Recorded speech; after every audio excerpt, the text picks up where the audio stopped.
welcome to episode 164 of the CRICKETher Weekly, brought to you from a hotel room in the New Forest, because we are celebrating my birthday and our wedding anniversary this weekend. So no green screen, you're just going to have to make do with looking at us, unfortunately.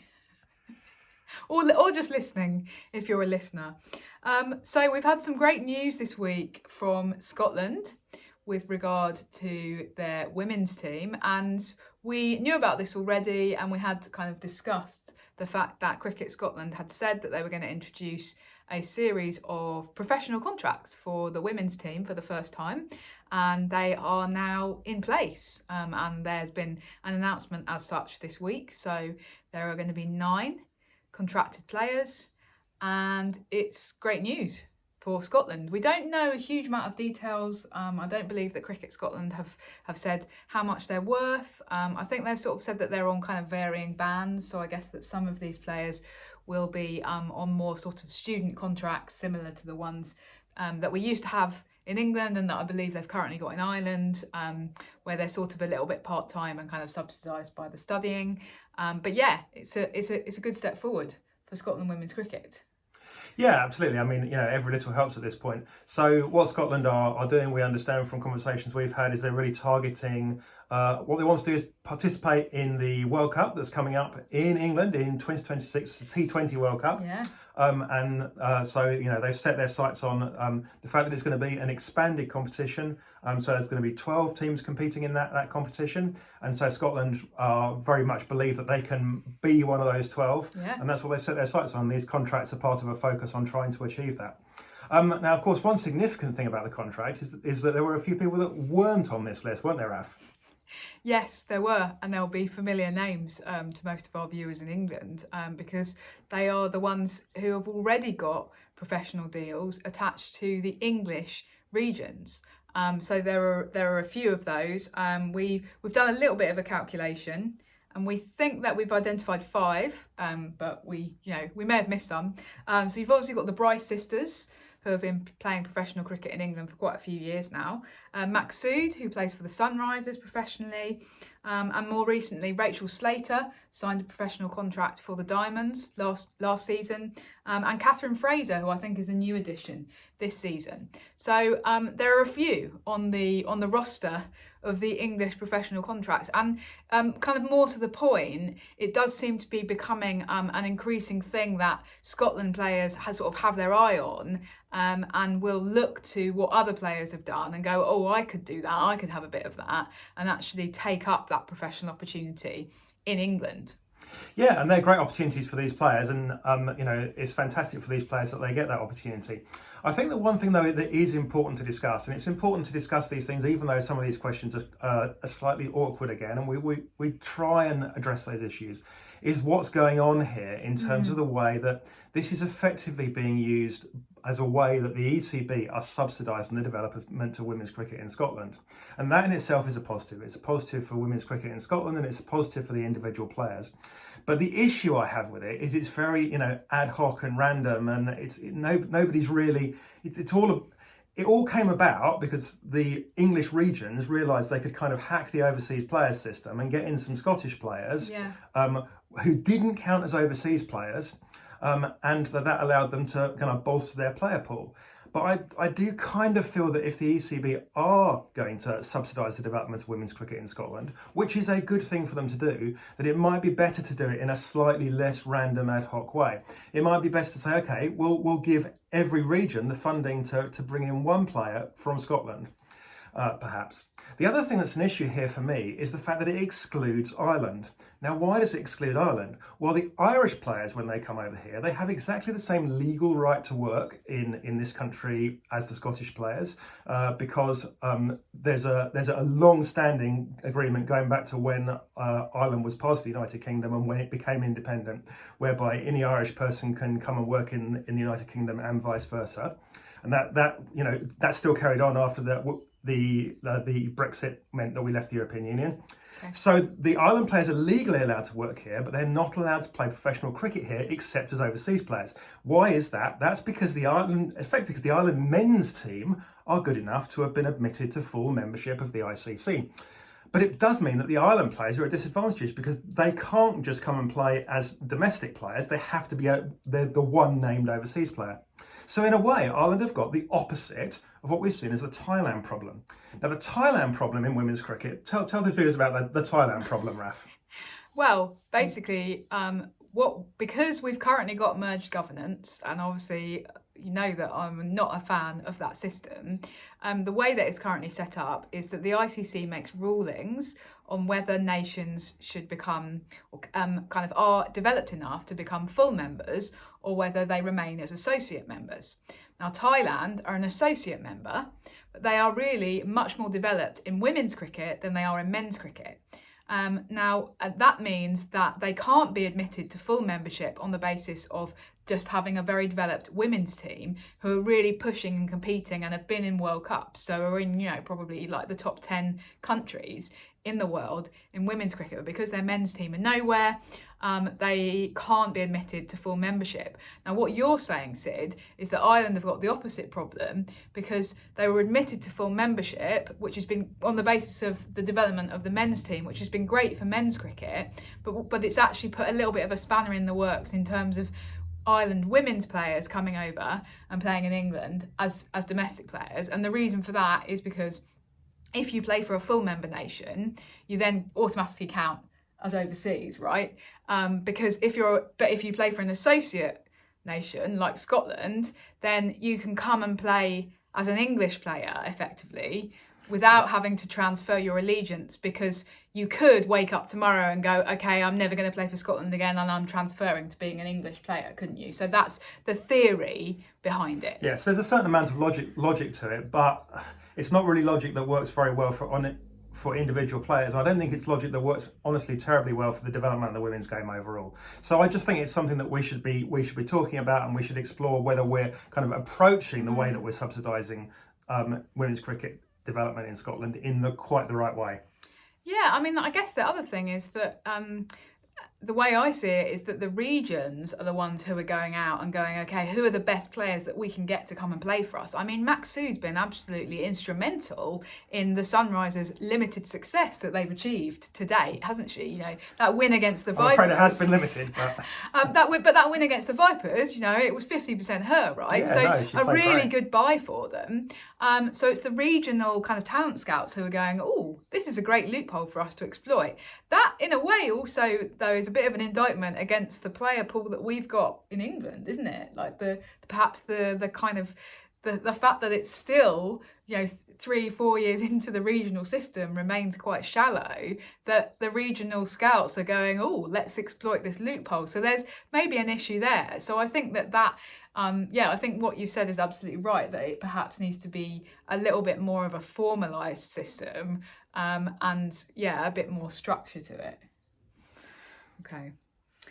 Now, we did have quite a kind of, we launched into quite a big conversation at the back of last week's episode, didn't we, about the future of domestic cricket, and we asked for your views and your kind of questions and thoughts on it, and we did have a couple of interesting things come in that we're going to just discuss now. So first of all, a question from Ben on Twitter, which kind of relates to this sort of whole question about the 100 and the domestic structure. And he says, do you think the 100 has done anything for women's cricket, which a properly funded and supported T20 competition wouldn't have done? Sid? Yeah, now if we're kind of going to read a little bit into this question, because what we're assuming that Ben means here is a properly funded T20 competition based on the men's counties. And if that's what you're assuming, then I'm just not sure that they could have achieved the same things. And there's a couple of reasons for that. The first is that if it's based on the men's counties, then there's 18 of them, and we've literally just been talking about the fact that the player pool probably isn't even quite deep enough to sustain our regional competition, that we're having to reach out to other places and kind of bring people in, in players from the Netherlands, players from Scotland. So could we have sustained that over 18 teams? It wouldn't have had the same quality of competition. I don't think there's any doubt about that. Yeah. But if you looked at the old Women's County Championship, by the time you got to the lower reaches of Div 2, the standard really, was struggling to maintain itself, and the ECB were constantly worried about having England players play in Div 2. They didn't want them to because they knew that the competition wasn't really strong enough to sustain that. So that's the first thing. The second thing is that I just worry about what the counties would have done with that money. I guess that, essentially, if you give the men's counties a big chunk of new money, then the obvious thing that's going to happen is that they're going to use it to inflate the salaries of the top men. Why is that? Well, unfortunately, for the perspective of the women's game, if you're someone that's running a men's county, you've been appointed to that position because you really, really care about men's county cricket. You have a deep knowledge about men's county cricket. That's your thing. Otherwise, you wouldn't have got the job because the job would have gone to the other person who did care about it. Nobody got to be chairman of a men's county by going, I don't really care about the men's team. I'm far more interested in the women's team. Yeah. 100%. So they would have found... It's merged governance. That's what it does. So I just think that they would have found ways to ensure that even if the ECB had tried to hypothecate that money, had tried to go, look, this money is for the women, and you have to keep back 20% of your money for the women, the men's counties would have found a way to go, well, we'll charge the women a licensing fee for using the shirt, and we'll charge them a gym fee for using the gym, and look, there's not much money left to actually pay them, and it all seems to have gone back to the men's team. And just to back that up, I'm very sceptical. And just to back that up, what actually happened between the ECB taking over women's cricket in 1998 and the end of the Women's County Championship in 2019 was that we are fairly confident that some of the money that the ECB was giving the men's counties ostensibly for women's county cricket was allegedly, I'm saying that for legal reasons, not going to women's county cricket. And as I tweeted the other day, the men's counties have had 20 years effectively to do something about women's cricket and to really launch an exciting new competition and use their money to do that, and they didn't. And none of them will admit that the 100 did something that they should have done 2 decades ago but never bothered with. And I just, so I think if it was going to be something that was attached to the counties, then you've got an issue. We're just very sceptical that would have been able to achieve even the limited pushes towards parity that have been achieved with the 100. So that's why we see the 100 as important, because it was something new that kind of said there is a very explicit commitment to that equality at that level. So I hope that answers the question, kind of. Okay. And then we also had a really interesting comment from Andrew via YouTube, I'm not going to read the whole comment because it's quite long, but he says that the answers to our segment about the future of women's domestic cricket are very tricky without massive commitment to growing the women's game from the ECB. And as we're seeing, they don't really seem to be thinking that through at the moment.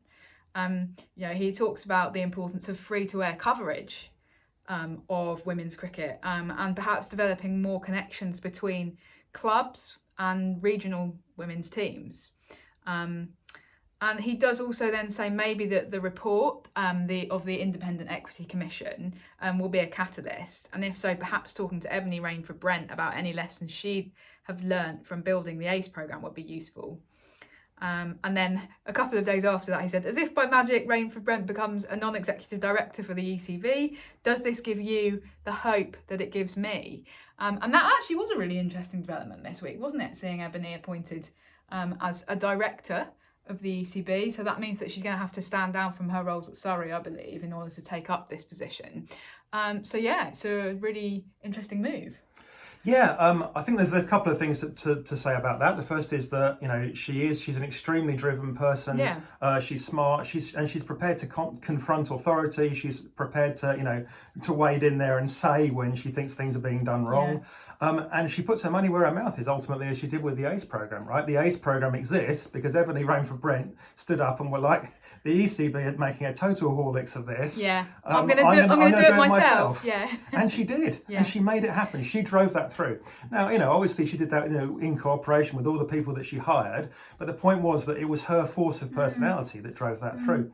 I think that it is, however, important not to have too many expectations over her role at the ECB, because it is a non-executive role. And so the whole point of a non-executive director is you don't execute stuff. You're not there to execute stuff, you're there to attend board meetings and to provide a degree of oversight and to provide, your intelligence and your input, but you're not there to actually drive stuff through. And it strikes me that actually driving stuff through is what ERB is really good at. So perhaps there's still a point where we still ultimately, maybe in 2 or 3 times, that's what we see, that she becomes an executive director, and then that's where things go.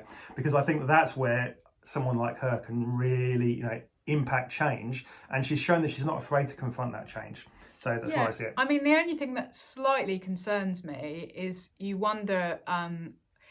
do wonder a little bit whether that appointment has been made partly because it's good optics, because we know that this Equity Commission report is due any day now.